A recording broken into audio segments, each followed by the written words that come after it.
Commander, I'm picking up a signal from the planet's surface. It looks like an automated distress beacon.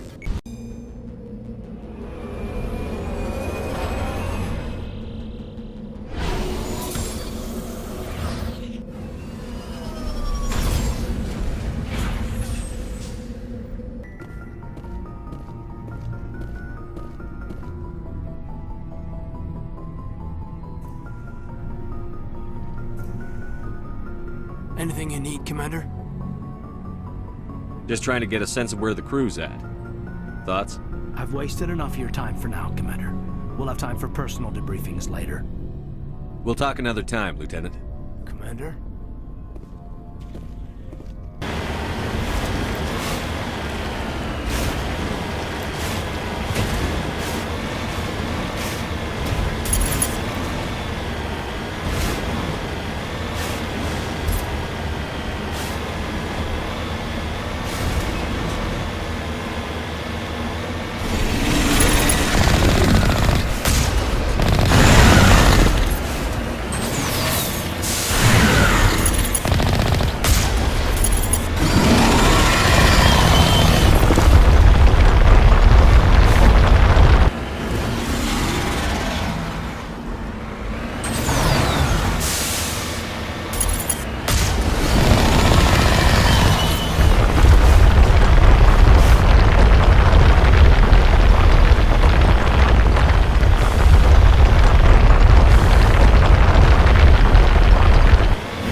Yes, Commander? Is there something you need? How did you end up serving on an Alliance ship? I enlisted right out of med school. Earth always seemed boring to me. Too safe, too secure. I figured the colonies were teeming with exotic adventure. I wanted to travel the stars, tending the wounds of tough soldiers with piercing eyes and sensitive souls. Turns out military life isn't quite as romantic as I'd imagined. But humanity needs the Alliance if we want to keep expanding through the Traverse, and the Alliance always needs good doctors. So I stayed on to do my part. Ever think you made the wrong choice? Sometimes I think about opening a private practice back on Earth, or maybe taking a position at one of the new med centers out in the colonies. But there's something special about working on soldiers. If I left the Alliance now, I'd feel like I was abandoning them. How well do you know the Lieutenant? I'd never worked with him before this mission, but he has an impressive service record, over a dozen special commendations. Tends to keep to himself, though. Maybe because of the headaches. It's not easy being an L2. What does that have to do with it? Well, most biotics now use the L3 implants. Lieutenant Alenko was wired with the old L2 configuration. Sometimes there are complications. What kind of complications? Severe mental disabilities, insanity, crippling physical pain. There's a long list of horrific side effects. Caden's lucky. He just gets migraine.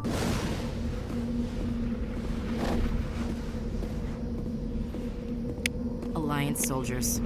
Looks like they were lured here by the distress beacon. These are Admiral Cahoga's men. We need to tell him what happened here. Hey, Commander. Looking for some extra supplies before you head out? What have you got? Whatever you want. Armor, weapons, mods. It's not standard Alliance issue, but that's not necessarily a bad thing. Well, as long as you don't mind paying for it. Why should I pay you for my weapons and armor? My stuff doesn't come from the Alliance. I have to purchase it myself, and it's not cheap. Hell, the licenses alone have set me back more than I'd like. But no licenses, no goods. Without the goods, I'm out of a job. Not right now, thanks. No problem. Keep checking back.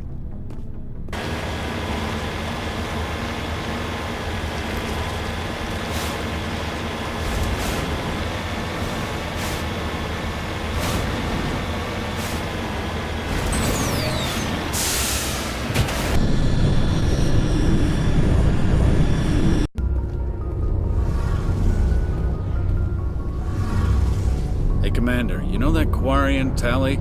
She's been spending all her time down here asking me about our engines. I'll tell her to leave you alone. What? No, she's amazing. I wish my guys were half as smart as she is. Give her a month on board and she'll know more about our engines than I do. She's got a real knack for technology, that one. I can see why you wanted her to come along. I figured she'd be a real asset to the team. You got an eye for Tally, Commander, but I'm guessing that's not why you came down here. Fill me in on the IES stealth systems. How does it work exactly? You can't hide a ship out in space. They emit too much heat and radiation. Too easy for sensors to pick them up, unless you find a way to capture those emissions. So our stealth systems trap the energy we give off in storage sinks built into the ship itself. No emissions to give away our location. Eventually the sinks have to be vented. More than a few hours silent running and they overheat. Cook us inside our own hull. There's no way for anyone to detect us? A visual scan can still pick us up. Anyone looking out a window can see us plain as day. But you have to be pretty close to get an actual visual out in space. Most vessels rely on scanners. As long as the stealth systems are engaged, they can't see us. Not unless we accelerate to FTL speeds. Why doesn't it work with faster-than-light travel? Cranking up to FTL blue shifts our emissions, pushes them into frequencies too high to capture in the sinks. As soon as we make the jump, it's like setting off a flare. Sensors can pick up our location whenever we enter or exit FTL flight, but for short-range missions, our stealth systems are amazing, and we've got the only one. Where else have you served, Adams? If you name a class of Alliance ship, I've probably served on it. Everything from dreadnoughts and carriers right down to frigates like the Normandy. My last assignment was on the Tokyo, only a cruiser, but she was a good ship. Couldn't hold a candle to the Normandy, though. I want to know more about the Normandy. She's the best ship I've ever served on, probably the fastest vessel ever designed. And she's the only one using the new Tantalus drive core. What's so special about the Tantalus drive core? Proportionally, it's about twice the size of any other vessel. Not only are we faster, we can run at FTL speeds longer before we have to discharge the core. Carry on, Adams. Your ship's amazing, Shepard. I've never seen a drive core like this before. I can't believe you were able to fit it into a ship this small. I'm starting to understand why you humans have been so successful. I had no idea Alliance vessels were so advanced. The Normandy's a prototype. Cutting-edge technology. A month ago, I was patching a makeshift fuel line into a converted tug ship in the flotilla.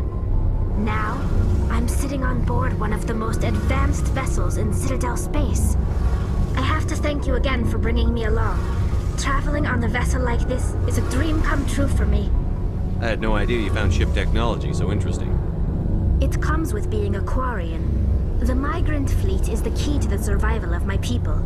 Ships are our most valuable resource. But we don't have anything like this. We make do with cast-offs and second-hand equipment. We just try to keep them running for as long as we can. Some of the fleet's larger vessels date all the way back to our original flight from the Geth. I can't believe your fleet's still using ships that are 3 centuries old. They're constantly being repaired, modified, and refitted. They aren't pretty, but they work. Mostly. We've tried to make ourselves as independent as possible on the flotilla. Grow our own food, mine, and process our own fuel. But some things we just can't make on our own. A patch to maintain the hull integrity requires raw materials we just don't have. That's why our pilgrimages are so important. Tell me about your people. Our lives aren't easy. Resources are scarce, and we are constantly on the move. Everything we do must in some way contribute to the continuation of the migrant fleet. There are 17 million Quarians in the flotilla, and each of us relies on the others for survival. The bonds among my people are strong. Unfortunately, we have had to surrender many of the freedoms and civil liberties other species take for granted. What kind of freedoms? Well, it's illegal for parents to have more than one child. If our population grows too much, it would strain our resources to their breaking point. Of course, we also can't allow our numbers to become too few. If our population is in decline, the rule against single births is temporarily repealed. In extreme cases of population decline, incentives are even offered to encourage multiple births, though the Conclave hasn't had to take such measures in nearly a century. That's your government. The Conclave is our civilian branch of government. Each ship can elect a representative to serve on the Conclave and make decisions that affect the fleet as a whole. On matters that affect an individual ship, however, the captain has the final say. It's a tradition that dates back to the early days, when the fleet was governed by martial law. Fortunately, most captains nowadays are smart enough to have an elected council from their crew to give them advice and guidance. So the ultimate power rests with elected officials. In practice, the Conclave and the respective council for each ship tend to set the rules that govern our daily lives. But in theory, we are still under military jurisdiction. The 5 top-ranking military officials in the fleet serve on the Admiralty Board. These 5 have the power to overrule any decision by the Conclave in case of emergency. To do so requires unanimous agreement among the Admiralty, and they can only do this once. After that, the entire board must resign their posts. It's a safeguard that served us well. In nearly 3 centuries, the Admiralty Board has only overruled the Conclave 4 times. I want to know more about the Geth. I doubt I can tell you anything you don't already know. It's been almost 3 centuries since they drove my people into exile. All I know is the story of their origins, what they were when we created them, and how they turned on us. Interesting. The Geth were originally created to serve as an automated manual labor force. Initially, their intelligence was as limited as any VI. Over time, we made small modifications to their programming to allow them to perform more varied and complex tasks, bringing them closer and closer to true AI status. How come the Council didn't step in and stop you? This wasn't true AI research. We may have been skirting the bounds of the law, but we never did anything that was actually illegal. The changes were so insignificant, so gradual, that we were able to control them. Or so we thought. But one thing we underestimated was the power of the neural network. A million Geth thinking simultaneously created an inherently unstable matrix. What made them rebel? As we built more and more Geth, their effective intelligence became more sophisticated, more abstract. One day, a Geth began to ask its Quarian overseer questions about the nature of its existence. Am I alive? Why am I here? What is my purpose? As you can imagine, this caused a near panic among my people. I don't see what's so bad about those questions. The Geth were created to engage in mundane, repetitive, or dangerous manual labor. That's fine for machines, but it won't satisfy a sentient being for long. The Geth were showing signs of rudimentary self-awareness and independent thought. If the Geth were intelligent, then we were essentially using them as slaves. It was inevitable the newly sentient Geth would rebel against their situation. We knew they would rise up against us, so we acted first. A general order went out across all Quarian-controlled systems to permanently deactivate all Geth. The Geth responded to this order violently.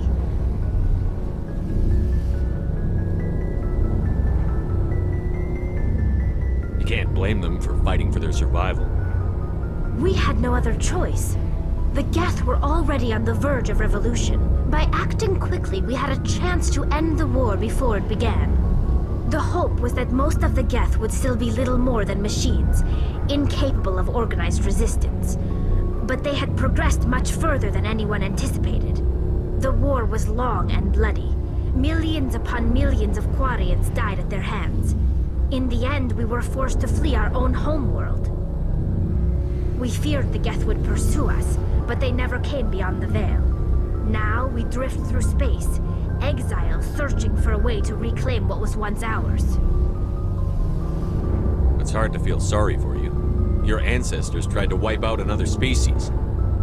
We made a mistake when we created the Geth in the first place, but we did not make a mistake when we went to war against them. If we had not acted, they would have wiped us out. They're a synthetic life form. They have no use for organics. None. Why do you think they cut themselves off from the rest of the galaxy? Why do you think they've killed every organic being who's ever tried to contact them? I didn't mean to offend you.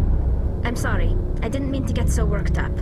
Most Quarians tend to have pretty strong opinions about the Geth. I want to know more about the pilgrimage. When my people reach maturity, we leave our birth ships and seek acceptance with a new crew. It's necessary to maintain genetic diversity among the fleet. But no ship wants to accept someone who will be a burden on them. So, to prove our worth, we embark on a pilgrimage. We set out alone, leaving the flotilla and our families behind us. We only return once we have found something of value we can bring back to the fleet. This is presented as a gift to the captain of the respective ship we wish to join. If the gift is accepted, we are welcomed into the crew. Can a captain choose to reject the gift? That doesn't happen often. Most captains are eager to increase the size of their crew. It increases their own standing in our society. Even when a gift is not particularly valuable, the captain usually accepts it out of a sense of tradition. However, there is a stigma to presenting a substandard gift. It's not the best way to make a good impression on a new community. Most pilgrims don't return until they find something worthwhile.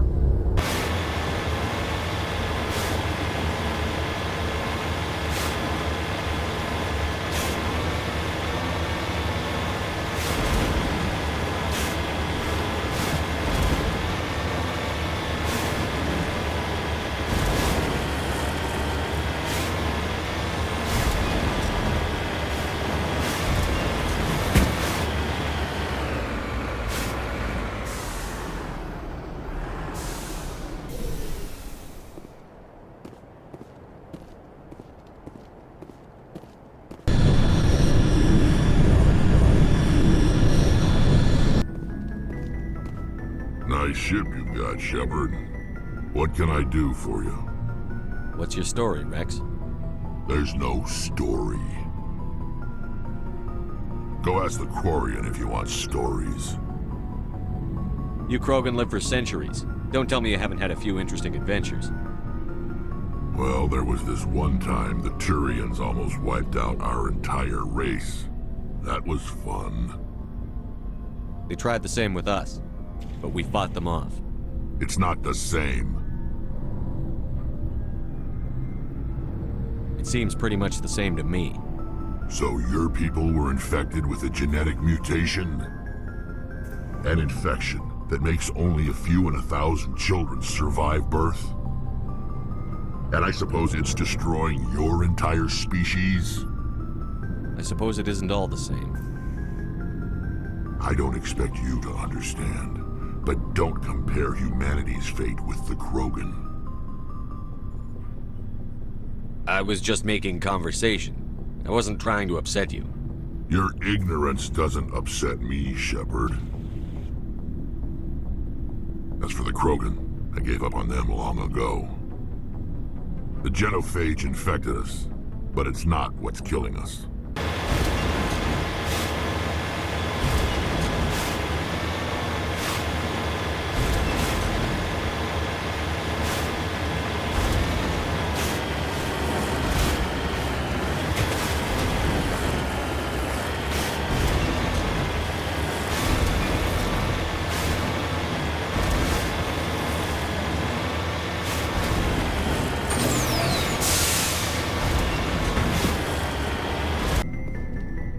Commander? What's your opinion on the last mission? Kinda wish you'd got there sooner, Commander. No offense, I appreciate the rescue. I just wish... You wish we'd been able to save the rest of your unit? Yes, sir. If I had been more alert, we wouldn't have been cut down by an ambush. We never trained to fight synthetics. The Geth haven't gone beyond the Veil in 3 centuries. Our training's supposed to make us able to adapt. I'll make sure it doesn't happen again. Do you have a few minutes to talk one-on-one? I'm sorry, Commander. I need to get my duty squared away. I wouldn't mind talking more later, though. Dismissed, Chief. Sir.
I'm on it.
Get down!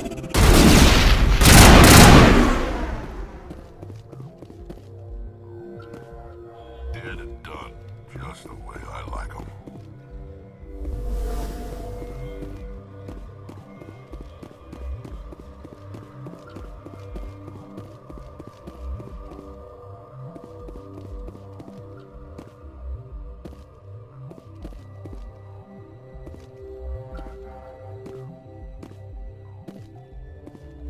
What?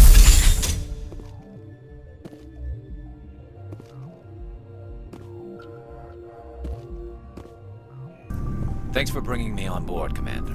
I knew working with the Spectre would be better than life at CSEC. Have you worked with a Spectre before? Well, no, but I know what they're like. Spectres make their own rules. You're free to handle things your way. At CSEC, you're buried by rules. The damn bureaucrats are always on your back. For the most part, the rules are there for a reason. Maybe. But sometimes it feels like the rules are only there to stop me from doing my work. If I'm trying to take down a suspect, it shouldn't matter how I do it, as long as I do it. But CSEC wants it done their way. Protocol and procedure come first. That's why I left. So you just quit because you didn't like the way they do things? There's more to it than that. It didn't start out bad, but as I rose in ranks, I got saddled with more and more red tape. CSEC's handling of Saren was typical. I just couldn't take it anymore. I hate leaving. I hope you made the right choice. I'd hate for you to regret it later. Well, that's sort of why I teamed up with you. It's a chance for me to get off the Citadel, see how things are done outside CSEC. Either way, I plan to make the most of this. And without CSEC headquarters looking over my shoulder, well, maybe I can get the job done my way for a change. Commander, I'm picking up some strange readings. Really strange, like off the damn charts. It looks like it's coming from an underground complex a few clicks away from the drop zone.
They have height and cover. I don't think we can take that strong point head